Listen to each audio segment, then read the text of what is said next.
السلام علیکم ورحمۃ اللہ وبرکاتہ۔ مسجد اقصی بیت المقدس اس وقت ایک سلگتا ہوا موضوع ہے، اور اس موضوع پر ہر شخص اپنی اپنی بات کہہ رہا ہے۔ سیکولر لابی وہ یہود کی ترجمان بن کر یہ دعویٰ کر رہی ہے کہ فلسطین کے مسئلے پر امت مسلمہ کو یہودیوں کا موقف سمجھنا چاہیے کہ وہ ان کا آبائی وطن ہے۔ یہود ایک نسلی گروہ ہیں، ہزاروں سال پہلے وہ یہاں آباد تھے، انہیں ظلم اور جبر کے ذریعے یہاں سے نکالا گیا، اور ایک طویل جد و جہد کے بعد انہوں نے وہ زمین دوبارہ حاصل کر لی، تو اب انہیں وہاں پر پورا اختیار حاصل ہے، اور فلسطینیوں کے ساتھ وہ جو کچھ کر رہے ہیں وہ اس میں برحق ہیں، اس لیے کہ فلسطینیوں کا وہاں پر کوئی حق نہیں، اور بیت المقدس پر امت مسلمہ کا کوئی حق نہیں۔ یہ مسلمانوں کی زیادتی ہے، اور یہود یہاں پر مظلوم ہیں۔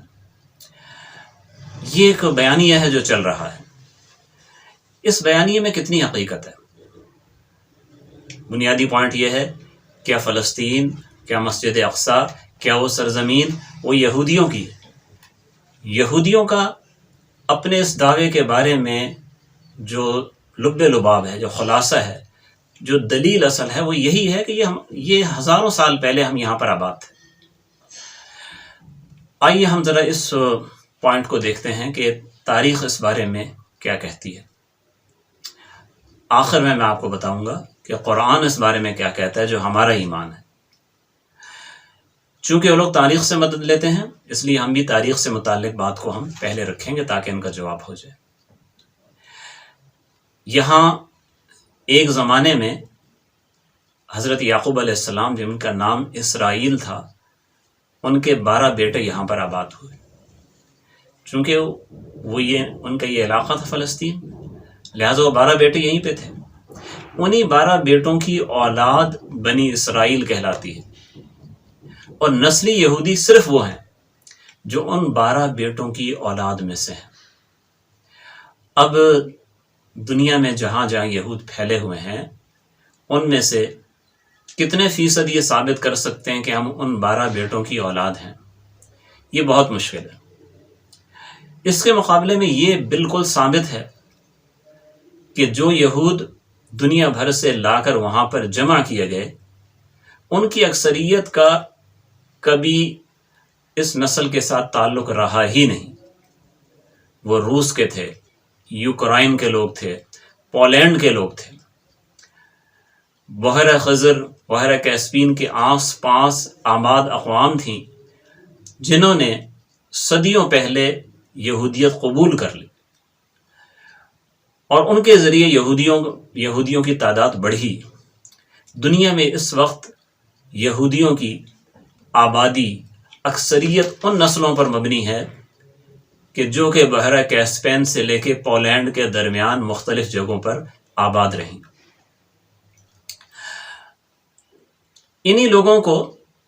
تقریباً 1 صدی پہلے دوبارہ یہاں فلسطین میں لا کے بٹھانے کی ناپاک مہم شروع ہوئی، اور اس سے پہلے جو زمانہ انہوں نے یورپ میں گزارا ہے، روس میں گزارا ہے، اور دنیا کی مختلف مملکتوں میں گزارا ہے، اس دوران ان کے مختلف قوموں کے ساتھ رشتے ناطے بھی چلتے رہے۔ وہ یہود جو جلا وطن ہوئے تھے، بکھرے تھے، وہ کتنے تھے اور کہاں گئے، وہ ایک الگ داستان ہے۔ اور وہ یہود کہ جو دیگر نسلوں کے تھے، اور موجودہ یہودیت میں اکثریت انہی کی ہے، وہ ایک مستقل چیپٹر ہے تاریخ کا۔ جب آپ ان دونوں کو ملاتے ہیں تو آپ دیکھتے ہیں کہ بنی اسرائیل کے 12 قبیلوں کی نسل والے یہود وہ تو محض چند فیصد ہیں، اور وہ بھی خالص نسل ان کی نہیں ہے، کیونکہ وہ جہاں جہاں گئے انہوں نے بھی دیگر اقوام کے اندر رشتے ناطے کی، شادیاں کی، ان کی بیٹیاں لیں، اپنی بیٹیاں انہیں دیں، وہ بذات خود ایک مخلوط نسل بن گئی۔ اس بات کا امکان ہے، اس بات کو ہم مانتے ہیں کہ ایک زمانہ ایسا رہا ہوگا کہ جب کہ ان 12 قبائل نے رشتے ناطے آپس ہی میں کیے ہوں گے، اور زمانے قدیم میں ہر جگہ یہی تھا۔ ایرانی قبائل آپس میں رشتے ناطے کرتے تھے، ترک قبائل آپس میں رشتے ناطے کرتے تھے، بلکہ ہمارے ہاں مشرق میں تو یہ رواج اور یہ اقدار بڑی حد تک ابھی بھی موجود ہیں دیہی علاقوں میں، قبائلی علاقوں میں۔ لیکن جو یہود دیگر ممالک میں گئے اور انہوں نے یورپ کے کلچر کو اپنا لیا، اور مجموعی یہود میں وہ ویسے بھی چند فیصد تھے، اور ان اقوام کے ساتھ مل کر انہوں نے ایک آزاد زندگی انہوں نے وہاں گزاری ہے، اور ان کے ساتھ رشتے ناطے کیے ہیں۔ اور یہ جو یہود کہتے ہیں کہ جی ہم نہ کسی کو لڑکی دیتے ہیں نہ لڑکی لیتے ہیں، یہ بات بالکل غلط ہے۔ میرے خیال ہے ہر شخص جانتا ہے کہ خود ہمارے مملکت خداداد پاکستان کی مقتدر شخصیات میں ایسے لوگ ہیں کہ جن کے یہود کے ساتھ رشتے ناطے ہوئے ہیں، سامنے کی بات ہے۔ اور قدیم زمانے میں اگر آپ دیکھیں تو خود موجودہ بائبل، اس میں عہد نامہ عتیق کو آپ دیکھیں، اس میں سلاطین کے چیپٹر کو آپ کھولیں جس پر یہود کا ایمان ہے، وہ خود یہ واضح کر رہی ہے، اس کی عبارتیں واضح کر رہی ہیں کہ حضرت سلیمان علیہ السلام نے غیر اقوام کی خواتین میں رشتے ناطے کیے۔ تاریخ کو اگر آپ دیکھ لیں تو ایک بڑی مشہور اس کی مثال ہے استیر، ایک بڑی مشہور یہودی حسینہ تھی، وہ ایرانی بادشاہوں کے حرم میں رہی۔ ایسے بہت سارے واقعات ہیں لا تعداد، زمانہ حال کے بھی زمانہ قدیم کے بھی، جس سے حقیقت واضح ہوتی ہے کہ یہود دیگر قوموں میں رشتے ناطے کرتے رہے ہیں، چاہے وہ سیاسی مفادات کے لیے یا دیگر اپنی سازشوں کو بروئے کار لانے کے لیے، یا بعض ان میں رشتے سے ہٹ کے بھی ہو سکتے ہیں، لیکن رشتے ناطے چلتے آئے ہیں۔ اور اس کی آپ عملی اگر اس کا منظر آپ دیکھنا چاہیں تو آپ اسرائیل کے یہودیوں کی شکلیں آپ دیکھ لیں،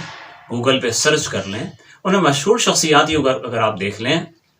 تو آپ کو پتہ چلے گا کہ ان کی نسلیں، ان کی شکلیں، ان کے رنگ و روپ میں بڑا فرق ہے۔ کوئی یورپین ماڈل معلوم ہوتا ہے، کوئی یونانی، کوئی پولش، کوئی آئرش، کوئی ریشین، حتیٰ کہ ان میں ترکی خد و خال بھی آپ کو نظر آ جائیں گے، اور ان کے اندر آپ کو یا ہندوستان کے خد و خال بھی آپ کو ان کے اندر مل جائیں گے۔ تو یہ سارا کا سارا افسانہ ہے کہ اب جو یہود ہیں یہ وہی یہود ہیں کہ جن کو یہاں سے نکالا گیا تھا۔ بابا وہ جو لوگ جن کو یہاں سے نکالا گیا تھا، ان کو اس زمانے میں ان کی خالص نسل کو الگ کرنا، میرا خیال ہے یہود اپنی ریسرچ کے ذریعے، یہ تو ان کی ذمہ داری بنتی ہے ان کو الگ کر کے دکھائیں، مگر وہ الگ نہیں کرتے۔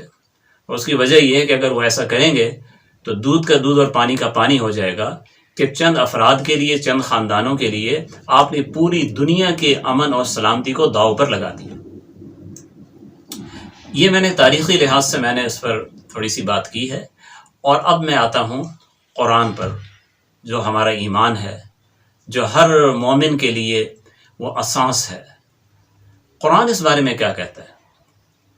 سورہ انبیاء کے آخر میں حق تعالی شانہ فرماتے ہیں وَلَقَدْ كَتَبْنَا فِي الزَّبُورِ مِن بَعْدِ الذِّكْرِ أَنَّ الْأَرْضَ يَرِثُهَا عِبَادِيَ الصَّالِحُونَ، ہم نے زبور میں یہ بات لکھ دی تھی۔ من بعد ذکری، بعد ذکر کے، ذکر سے مراد اکثر مفسرین نے تورات لی ہے، کہ تورات میں تو پہلے یہ بات ہم نے لکھ دی تھی، اور اس کے بعد زبور کے اندر بھی ہم یہ بات واشگاف الفاظ میں کہہ چکے ہیں، ان الارض یریثها عبادی الصالحون، کہ یہ سرزمین، یہ ارض مقدسہ، امام رازی رحمۃ اللہ علیہ نے مفاتیح الغیب جو ان کی تفسیر ہے مشہور، اس میں اس بارے میں جو اقوال نقل کیے ہیں، ان میں سب سے واضح اور سب سے روشن اور سب سے ظاہر قول دنیا کے لحاظ سے یہی نظر آتا ہے کہ اس سے ارض مقدسہ مراد ہے۔ اگرچہ یہ قول کے مطابق جنت بھی مراد ہے، لیکن وہ تو ہے ہی اہل اسلام کے لیے، صالحین کے لیے، نیک لوگوں کے لیے۔ لیکن جب ہم اس کو سورہ انبیاء کے مخصوص سیاق و سباق کے ساتھ اس کو ہم دیکھتے ہیں تو وہ بات جاتی ہے بیت المقدس کی طرف۔ تو اس لیے ارض المقدسہ سے اس کی تفسیر کی گئی کہ یہ سرزمین ہم نے اپنے نیک اور صالح بندوں کے لیے طے کر دی ہے، امام راضی رحمۃ اللہ نے آگے لکھا ہے کہ وہ وعدے کا پھر ایفا خلفائے راشدین کے دور میں ہوا کہ وہ سرزمین جو پہلے یہود کے پاس تھی اور ان کی بدبختیوں کی وجہ سے بازنطینیوں کے پاس چلی گئی، تو اسے خلفائے راشدین کے دور میں مسلمانوں نے حاصل کیا اور وہاں اسلام کا عدل وہاں پر قائم کیا۔ تو یہ ایک مختصر سی بات میں نے تھوڑی سی تاریخ کے حوالے سے اور تھوڑی سی قرآن مجید کے حوالے سے کہی ہے کہ جب یہ سرزمین اللہ کے نیک بندوں کے لیے ہے، پہلے بھی یہاں پر اللہ کے نیک بندے آباد تھے، یہ انبیاء کرام کا معبد ہے، ان کا مسکن ہے، ان کا مدفن ہے، ہر زمانے میں یہ عبادت گزاروں کا مرکز رہا ہے، تو یہاں پر دنیا کے شریر ترین لوگ، بدبخت ترین لوگ، جن کے ظلم و ستم اور مکر و فریب سے ساری دنیا تنگ تھی اور آج بھی تنگ ہے، اور جنہیں ہمیشہ نفرت کی نگاہ سے دیکھا جاتا ہے، اگر کوئی ان کی عزت کی جاتی تو ان کے دولت اور ان کے سیاسی اثر و رسوخ کی بنا پر، تو ایسے بدبختوں کو یہ سرزمین کیسے دے دی جائے؟ ہم کوئی عام مسجد کسی فاسق فاجر کے حوالے نہیں کر سکتے۔ مسجد اقصی اور بیت المقدس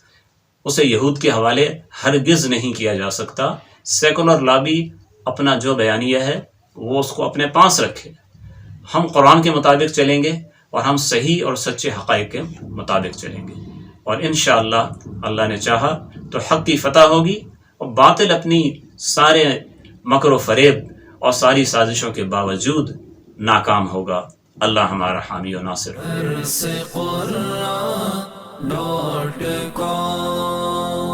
www.darsequran.com